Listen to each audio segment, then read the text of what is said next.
Today, we're diving into a topic that's both challenging and deeply transformative: emotional detachment. Whether it's a difficult breakup, a toxic relationship, or just a connection that's no longer serving your growth, knowing how to emotionally detach is a vital skill for maintaining your inner peace and staying true to your values. In this video, I'll be sharing 10 Stoic rules that will guide you through the process of emotional detachment with grace and strength. These principles aren't about becoming indifferent or uncaring. They're about protecting your well-being and fostering a mindset that allows you to navigate relationships with clarity and wisdom. So, if you're ready to take control of your emotional life and learn how to detach with purpose, let's get started. Number 1. Use rational detachment to separate emotion from logic. When you're trying to emotionally detach from someone, one of the most powerful tools at your disposal is something called rational detachment. It's about taking a step back, pausing, and letting your logical brain step into the driver's seat.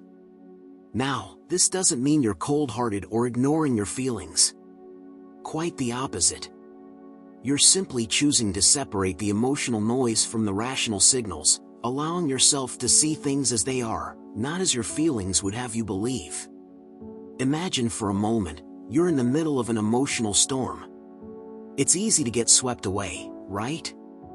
Emotions are like that, intense, immediate, demanding your attention. But rational detachment is like stepping into the eye of the storm. It's that calm center where you can observe what's happening without being pulled in. You're still aware of the emotions swirling around, but you're not letting them dictate your every move. The key to rational detachment is awareness. You need to catch yourself in those moments when emotions start to take over. This is when you ask yourself, what's really going on here? What are the facts? What do I actually know for sure? These questions help you strip away the layers of emotion to get to the core of the situation. And once you do that, you're in a better position to make decisions that aren't clouded by emotional bias. But let's be honest, separating emotion from logic isn't always easy. Emotions are persuasive. They'll try to convince you that they're the only truth that matters. That's why it's essential to practice this detachment regularly. Start with the little things. When something annoys you, instead of reacting immediately, pause. Take a breath. Think, is this worth my energy? What's the logical response here? Over time, this becomes a habit, and you'll find it easier to apply in more significant situations. Now, rational detachment doesn't mean you're ignoring your emotions. They still have a role to play. Emotions are signals, after all. They tell you when something's wrong or when something matters to you. The trick is to acknowledge them without letting them be the boss. You're in control, not your emotions. Another aspect of rational detachment is recognizing the difference between what you can control and what you can't. Emotions often get tangled up in things beyond our control: other people's actions, external circumstances, the past. Rational detachment reminds you to focus on what you can influence: your thoughts, your actions, your responses. By honing in on these, you free yourself from the emotional turmoil that comes from trying to control the uncontrollable. And here's the thing: rational detachment doesn't just help you in the moment. It has a lasting impact on your emotional well-being. Over time, you'll notice that situations that used to trigger strong emotional reactions don't have the same power over you. You'll feel more grounded, more in control, more at peace. It's like building a mental muscle. The more you practice, the stronger it gets. So, the next time you feel emotions starting to cloud your judgment, remember to step back. Engage your rational mind. Separate the facts from the feelings. It's not about shutting down your emotions, but about not letting them run the show. You're making a conscious choice to prioritize logic when it matters most. And that, in itself, is a powerful act of emotional detachment. Number 2, accept the impermanence of relationships. Let's dive into a fundamental truth that we all like to tiptoe around: relationships aren't permanent. It's like we're trying to hold on to smoke, expecting it to stay put in our hands. But smoke is gonna do what smoke does, right? It drifts away, disperses, fades out. And that's how it is with relationships, no matter how much we might want to believe otherwise. When we start to really get this, deep down, a shift happens. We start to see that holding on too tightly isn't just unhelpful, it's kind of like denying reality. Impermanence is baked into the fabric of life. It's not just a quirk of relationships, it's a fundamental part of the universe. Everything, every person, every connection we have, is in a constant state of change. Nothing stays exactly as it is. Now, this isn't about becoming a cold, unfeeling rock. It's not about shutting yourself off from emotions or pretending you don't care. That's not detachment, that's denial. True detachment is about embracing the ebb and flow of connections without clinging to the idea that they should last forever. It's understanding that people come into our lives for a season, and sometimes, that season is shorter than we expected. When you grasp the impermanence of relationships, you stop resisting change. You stop fearing the natural progression of things. Instead, you start appreciating moments for what they are, temporary. There's a certain freedom in that, a lightness. It's like you can finally breathe because you're no longer weighed down by the need to make something last that isn't meant to. You see, when you accept impermanence, you start to live in the moment. You stop worrying so much about what's going to happen next or how long something's going to last. You just appreciate what's right in front of you, knowing it could change at any time. And that's okay. That's more than okay, it's beautiful. Because every moment, every relationship, is unique in its temporariness. There's also this peace that comes with acceptance. When you're not constantly fighting against the flow of life, trying to keep everything just the way it is, you're free to experience things as they are. You let go of the need to control outcomes, to force something to last when it's naturally winding down. And in that letting go, you find a sense of calm. This calm, this acceptance, isn't about giving up. It's about understanding the nature of life and relationships. It's about knowing that everything has its time, its place, its purpose. And when that time is up, it's not a failure, it's just the way of things. So, embrace the fleeting nature of connections. Don't try to hold on to smoke. Instead, appreciate the way it dances, the way it fills the air, and then, when it's time, let it go with grace. By doing so, you're not losing anything. You're gaining a deeper connection with life itself, with the rhythm of existence that's been there all along. And in that connection, you find the strength to move forward, detached but not distant, present but not possessive. That's where true emotional freedom lies. Number 3, focus on your life's purpose. Focusing on your life's purpose is like finding that inner compass that helps you steer clear of emotional turbulence. When your mind is occupied with something that truly matters to you, something that gives your life meaning, detaching from someone becomes less of a struggle and more of a natural progression. Now, let's get into this. Imagine your life as a journey, and every step you take is driven by your purpose. That purpose isn't just some vague idea floating around. It's the very thing that keeps you going, even when life throws curveballs. It's the thing that makes you get out of bed in the morning, the thing that fuels your passion. When you're fully immersed in pursuing that purpose, there's less room for distractions, especially those that come from emotional attachments that don't serve your greater goal. But here's the thing, finding and sticking to your purpose isn't always easy. It's not like you just wake up one day and everything clicks into place. It's a process, a journey of self-discovery and growth. It's about tuning out the noise, the unnecessary drama, and the emotional clutter that can cloud your judgment. You have to ask yourself, what is it that I'm truly passionate about? What do I want my life to stand for? When you start focusing on those questions, the emotional grip that someone might have on you begins to loosen. You see, the The more you align with your purpose, the more you realize that you are your own person, capable of forging your own path. This realization is incredibly empowering. It gives you the strength to let go of emotional ties that no longer contribute positively to your life. It's not about being cold or indifferent, it's about being in control of your own narrative. When you're focused on your purpose, you naturally gravitate towards things, people, and experiences that align with that purpose.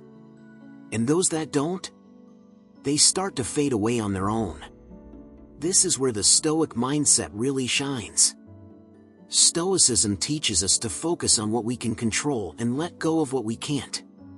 When you zero in on your life's purpose, you're essentially taking control of what truly matters. You're not wasting energy on things that are beyond your control, like trying to change someone else's behavior or clinging to a relationship that's not fulfilling.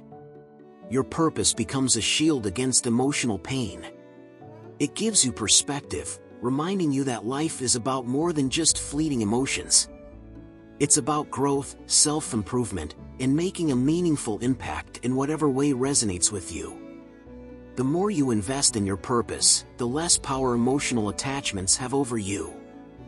You start to see them for what they are: temporary, often distracting, and not always in line with your true goals. And here's a little secret: when you're fully focused on your purpose, you attract the right kind of energy into your life. You attract people who support and uplift you, rather than those who drain you. Your purpose acts like a magnet, drawing in the things that help you grow and pushing away the things that hold you back. Emotional detachment isn't about building walls, it's about creating space for what really matters. So, when you find yourself struggling to let go of someone, shift your focus. Dive deep into your purpose. Pour your energy into it, let it consume you in the best possible way. The more you immerse yourself in your life's purpose, the easier it becomes to detach emotionally. It's like shifting gears in a car. Once you find the right gear, everything starts to flow smoothly, and the road ahead looks clearer than ever. In the end, focusing on your life's purpose isn't just about detaching from someone, it's about embracing your own journey. It's about recognizing that you are the protagonist in your own story, and you get to choose what that story looks like. When you live with purpose, emotional detachment isn't a struggle, it's a natural, empowering choice that propels you forward. Number 4, practice the art of observing without absorbing. Alright, let's talk about a skill that can seriously change how you handle emotional situations: observing without absorbing. It's like you're watching a movie. You see everything happening on the screen, you feel the intensity of the scenes, but you know you're not actually in the movie. You're just a spectator. That's the mindset we're aiming for when dealing with emotions, especially in relationships that can get a little too intense. So, what does it mean to observe without absorbing? It's about creating a mental space between what you see and what you take in. Imagine you're a mirror. The mirror reflects everything, right? It shows what's in front of it but doesn't hold onto anything. It doesn't cling to the image once it's gone. Practicing this in your daily life means you can see, hear, and experience things without letting them stick to you like emotional glue. This doesn't mean you're ignoring what's happening. Far from it. You're fully aware, fully present, but you're not letting those emotions settle in and take root inside you. You're choosing what to internalize and what to let pass by. It's about maintaining your inner calm, no matter what's swirling around you. When you start observing without absorbing, you're taking control of your emotional boundaries. You decide what gets in and what stays out. This is huge because it keeps you from getting swept up in someone else's emotional storm.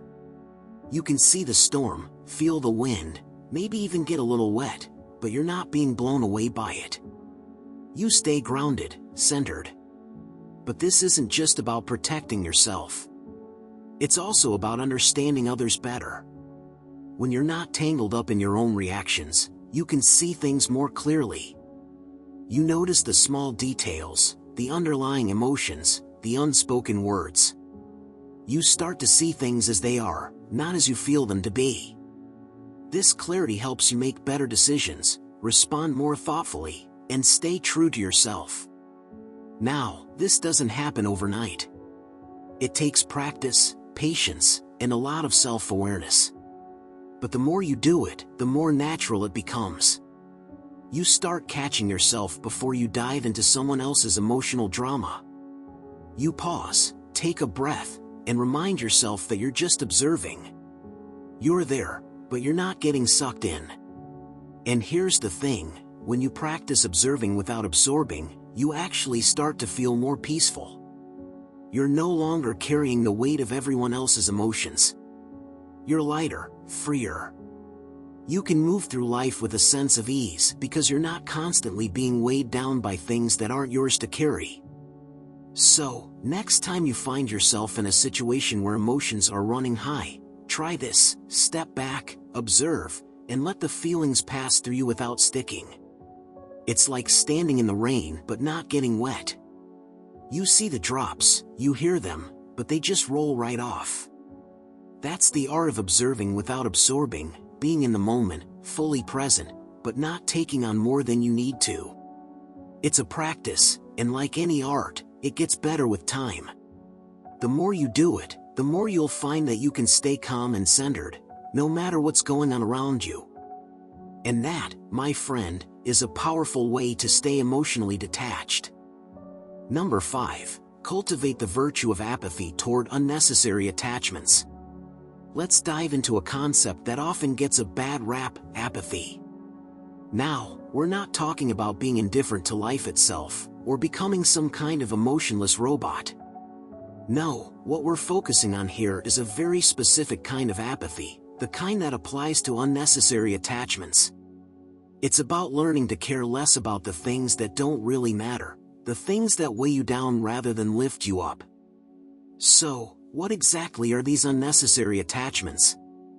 They're those little hooks that latch onto your mind and heart, things that seem important in the moment, but when you step back, you realize they're just distractions. Maybe it's that argument you had, or that minor slight you can't seem to let go of. Or maybe it's an unhealthy obsession with someone who, deep down, you know isn't good for you. Whatever it is, it's taking up space in your mind and heart that could be better used elsewhere. Here's where cultivating apathy comes in. Apathy toward these attachments isn't about not caring at all, it's about choosing where to place your emotional energy. It's saying, this isn't worth my peace. This doesn't deserve my focus. It's about prioritizing your mental and emotional well-being over things that are, in the grand scheme of things, pretty insignificant. Think of it like clearing out a cluttered room. You start by asking yourself, do I really need this? Does it serve me? If the answer is no, you let it go. The same goes for your attachments. Ask yourself, is this adding value to my life? Is it helping me grow, or is it just holding me back? If it's the latter, it's time to let it go, with no guilt and no second guessing. But how do you actually do this? It starts with awareness.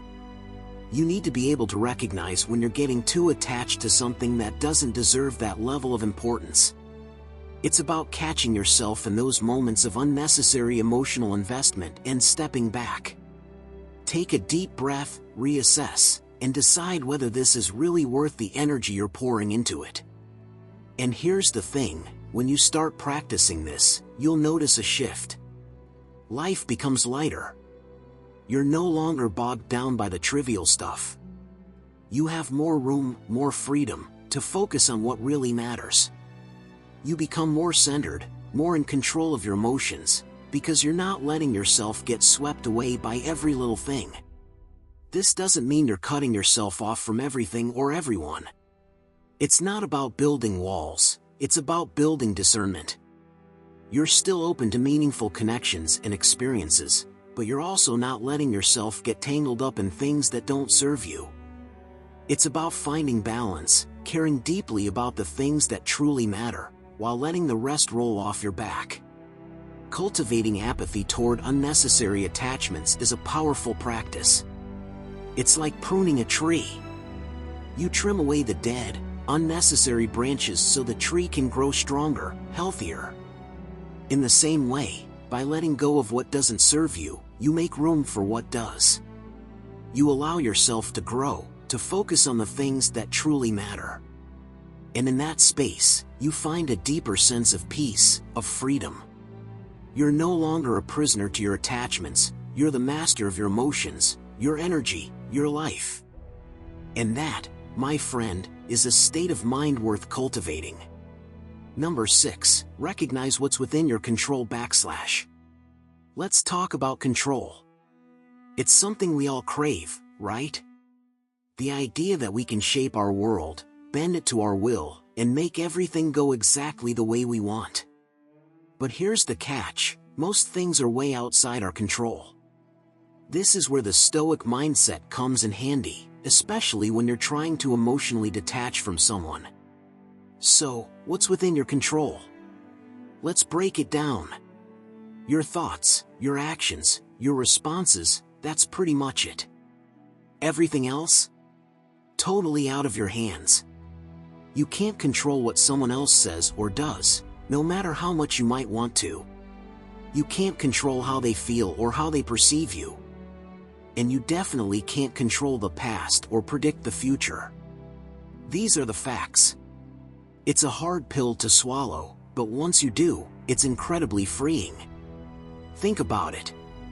How much time and energy do we waste trying to control the uncontrollable? We stress, we worry, we try to manipulate situations to get the outcome we desire. But all that effort? It's like trying to catch the wind. Futile. Instead, Stoicism teaches us to focus on what's actually within our power. It's about narrowing your scope to what you can change, your own mind.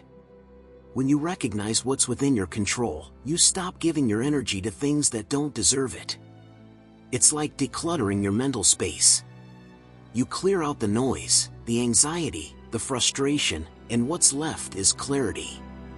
You see things as they are, not as you wish they could be. And that clarity? It's a game changer when you're trying to detach emotionally. Let's say you're in a situation that's stirring up a lot of emotions. Maybe it's something someone said, or a situation that's not going the way you hoped. You feel that tension rising, that impulse to react. But then, you pause. You ask yourself, what's within my control here? Can I change this person's behavior? Can I alter the course of events? Or is this one of those things I just have to accept? By focusing on what you can control, your response, your mindset, you're not just detaching from the situation emotionally. You're reclaiming your power. You're deciding how much mental and emotional real estate this situation gets to occupy. And more often than not, you'll find that it's not worth the space you were giving it. Here's another thing. When you focus on what's within your control, you become more resilient. You're not as easily shaken by external events because you're not tethered to outcomes that are out of your reach. You start to build a kind of emotional armor, not the kind that blocks out feelings, but the kind that keeps you steady in the face of life's unpredictability. So next time you're feeling overwhelmed or tangled up in emotions, take a moment to step back. Ask yourself what's truly within your control. Then, let go of the rest. It's not about being indifferent or uncaring, it's about being wise with your energy, focusing on what you can actually change. And when you do that, you'll find that emotional detachment isn't just possible, it's liberating. Number 7, cultivate inner calm through meditation. When it comes to emotionally detaching from someone, one of the most powerful tools you can tap into is meditation. Now, I know, meditation might sound like just sitting quietly with your eyes closed, but it's way more than that. It's like a mental reset button, a way to cultivate a deep inner calm that helps you stay grounded, no matter what's going on around you. Think of meditation as your personal retreat. It's a place where you can step away from the chaos of emotions, the whirlwind of thoughts, and just be. And in that space of being, you start to create a buffer between you and your feelings. It's not about ignoring them or pushing them away, it's about observing them from a distance, kind of like watching clouds pass by in the sky. You see them, you acknowledge them, but you don't let them control you. The beauty of meditation lies in its simplicity. You don't need any special equipment or a fancy setup. All it takes is a few minutes of your time and a willingness to just sit with yourself. Start by finding a quiet spot where you won't be disturbed. Sit comfortably, close your eyes, and take a few deep breaths. Just focus on your breath, the in and out, the rise and fall. It sounds almost too simple, but that's where the magic happens. As you settle into this practice, you'll notice that your mind starts to wander. That's totally normal. Thoughts will pop up, some about the person you're trying to detach from, some about other random things. Don't worry about it. The goal isn't to empty your mind, but to gently bring your focus back to your breath every time it drifts. Each time you do this, you're strengthening your ability to stay calm and centered, no matter what distractions come your way. Now, let's talk about the real payoff here. Over time, as you make meditation a regular habit, you'll start to notice a shift in how you respond to things. Those emotional triggers that used to set you off, they'll lose their grip. It's like building an emotional muscle. The more you practice, the stronger you get at staying cool, calm, and collected. And this inner calm you're cultivating? It's a game changer. It gives you the clarity to see things as they are, not as your emotions would have you believe. When you're calm, you're not reactive. You don't get swept away by anger, sadness, or anxiety. Instead, you can take a step back, assess the situation with a clear mind, and choose how you want to respond. That's the essence of emotional detachment, not being cold or indifferent, but being in control of your emotional landscape. Meditation is like a sanctuary for your mind. It's where you go to recharge, to reconnect with yourself, to find that inner peace that's always there, waiting for you. So, give it a try. Start small, maybe just 5 minutes a day, and see how it feels. You might be surprised at how something so simple can have such a profound impact on your ability to detach emotionally. Number 8. Embrace the Stoic virtue of indifference. Let's dive into the Stoic virtue of indifference, a concept that might seem a bit tricky at first but is actually a powerful tool for emotional detachment. Now, when we talk about indifference in the Stoic sense, we're not talking about apathy or not caring at all. It's more about finding that sweet spot where you're not overly attached to things outside your control. Think of it this way: life is full of ups and downs, things that happen beyond our influence. The Stoics believe that we shouldn't let these external events dictate our inner peace. Instead, they encouraged us to adopt a mindset of indifference toward things that don't ultimately matter, things like others' opinions, material wealth, or even the unpredictable nature of relationships. When you embrace this virtue, you're not saying you don't care about anything. You're just deciding not to let these external factors have power over your emotions. It's about recognizing that you can't control what happens outside of you, but you can control how you respond. That's where the real power lies, in your response, in your ability to stay grounded regardless of what life throws at you. So how do you practice this? Start by observing your reactions. Notice when you get upset or anxious about something that, in the grand scheme of things, doesn't really affect your core values or well-being. Ask yourself, is this something I can control? Is it worth my emotional energy? Most of the time, you'll find that it's not. This practice of indifference is like building a mental shield. It doesn't mean you're shutting off your feelings or becoming a robot. It means you're choosing to protect your peace of mind by not getting too invested in things that are fleeting or outside your influence. You're focusing on what truly matters, your own actions, your character, your principles. The beauty of this Stoic approach is that it frees you from the emotional roller coaster that often comes with attachment. When you're indifferent to things that don't align with your values or that you can't control, you're less likely to be swayed by them. You remain steady, unshaken by the tides of fortune or misfortune. This doesn't happen overnight. It's a practice, something you cultivate over time.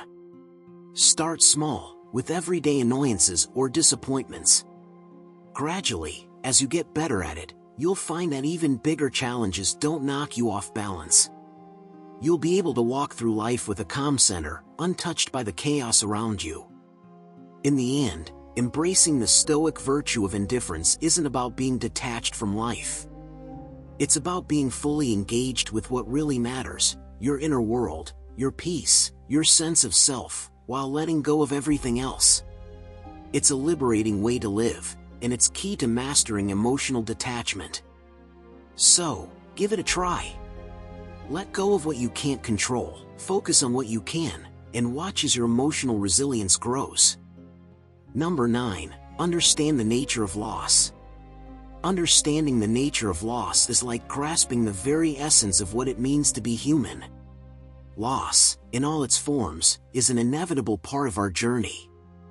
Whether it's the end of a relationship, the passing of time, or the shifting tides of life, loss is something we all encounter. But how we deal with it, that's where things get interesting. Let's start by acknowledging that loss isn't just something that happens to us, it's woven into the fabric of existence. Everything is in a constant state of flux.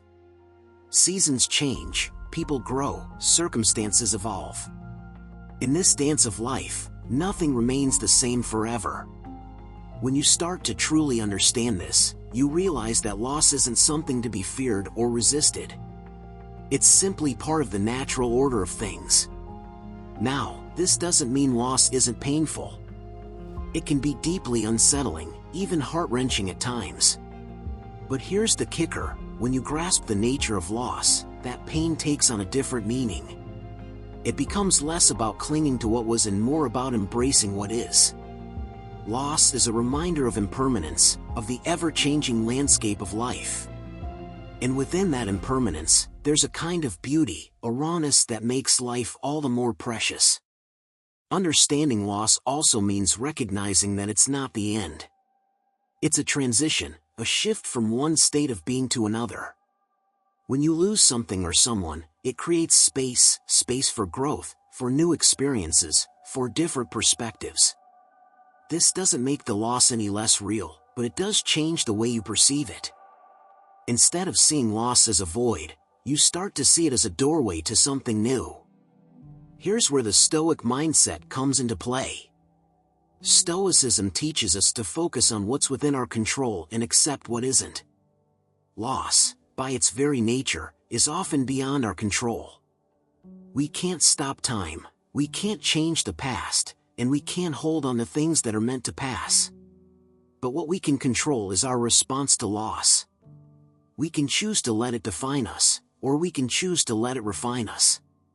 When you understand loss, you start to see it as a teacher. It teaches you about resilience, about the strength you didn't know you had. It teaches you about the transient nature of life, reminding you to cherish the moments while they last. And most importantly, it teaches you that letting go doesn't mean forgetting. It means honoring what was, while making room for what's to come. The nature of loss is also intertwined with the concept of attachment. We suffer because we're attached to things, people, and outcomes. But when you realize that everything is temporary, that nothing is truly yours to keep forever, the grip of attachment starts to loosen. You begin to appreciate things for what they are, in the moment, without the need to possess or cling to them. So, when you're faced with loss, take a step back and ask yourself, what is this loss teaching me? How can I grow from this experience? Instead of seeing loss as something that diminishes you, see it as something that shapes you, that adds depth to your journey. In the end, understanding the nature of loss is about coming to terms with life's impermanence. It's about finding peace in the midst of change, and strength in the face of adversity. Loss will happen, it's an inevitable part of the human experience. But when you understand its nature, you gain a deeper appreciation for life's fleeting moments, and a greater resilience to move forward, no matter what comes your way. Number 10. Embrace the practice of solitude. Embracing the practice of solitude is like diving into a deep, tranquil pool, away from the noise, away from the constant tug of the world around you. It's in solitude that you can really hear yourself think, where you can reconnect with who you are beneath all the layers of daily life. Solitude isn't about being alone, it's about finding clarity and strength within your own company. Let's be real, solitude can feel uncomfortable at first. The quiet, the stillness, the lack of distraction, it's all a bit unnerving when you're used to the constant hum of activity. But here's the thing, it's in that quiet that you begin to understand yourself better. You start to peel back the layers, uncovering thoughts and feelings that might have been buried under the surface. Solitude gives you the space to reflect, to process, and to gain a deeper understanding of what you truly need and want. When you embrace solitude, you're also learning to be okay with being with yourself. You're not looking for external validation, not seeking out distractions to fill the void. Instead, you're facing yourself head-on, getting comfortable in your own skin. This kind of self-reliance is powerful. It strengthens your sense of self and makes it easier to detach from emotional dependencies on others. Think of solitude as a form of self-care. It's like taking a moment to recharge your batteries, to center yourself. In a world that's constantly demanding your attention, solitude is your sanctuary. It's where you can breathe, think, and just be. And the more you practice it, the more you'll find that it's not something to be feared but something to be cherished. Solitude also gives you the chance to reconnect with your inner voice. In the hustle and bustle of life, it's easy to lose sight of what you truly value, what you genuinely care about. But in the quiet of solitude, that inner voice becomes louder, clearer. You start to hear your own thoughts and desires without the influence of others. This clarity helps you make decisions that are true to you, rather than being swayed by external pressures. Another thing about solitude, it's a reminder that you are enough. You don't need someone else to complete you, to make you feel whole. When you can find peace and contentment in solitude, you're telling yourself that you're okay just as you are. This kind of self-assurance is key to emotional detachment. It's knowing that your happiness, your peace of mind, doesn't depend on someone else. It comes from within. Embracing solitude isn't about isolating yourself from the world. It's about finding balance. It's about knowing when to step back, when to take time for yourself, and when to engage with others. It's a dance between connection and introspection, between external engagement and internal reflection. So, when you find yourself struggling to detach emotionally from someone, try leaning into solitude. Let it be your guide, your safe space. Use it to reflect, to reconnect with yourself, and to remember that you are whole on your own. Solitude isn't a sign of loneliness, it's a sign of strength, of knowing that you can stand on your own 2 feet. It's a practice that, when embraced, can lead to a deeper understanding of yourself and a stronger, more resilient heart. In the end, solitude isn't just about being alone, it's about being with yourself, fully and completely. It's about finding peace in your own company and strength in your own solitude. And once you embrace that, emotional detachment becomes less of a challenge and more of a natural, empowering choice. And there you have it, the 10 Stoic rules to help you emotionally detach from someone. Remember, emotional detachment isn't about shutting off your feelings or becoming cold-hearted. It's about finding inner peace and maintaining your own sense of self no matter what life throws your way. By embracing these Stoic principles, you're not just protecting your heart but also cultivating a mindset that allows you to navigate relationships with clarity, purpose, and strength. If you found value in this video, don't forget to hit the like button, subscribe for more Stoic insights, and share your thoughts in the comments below. How have you applied Stoic wisdom to your own relationships? I'd love to hear your experiences. Until next time, stay resilient, stay centered, and keep walking the path of wisdom. Thanks for watching.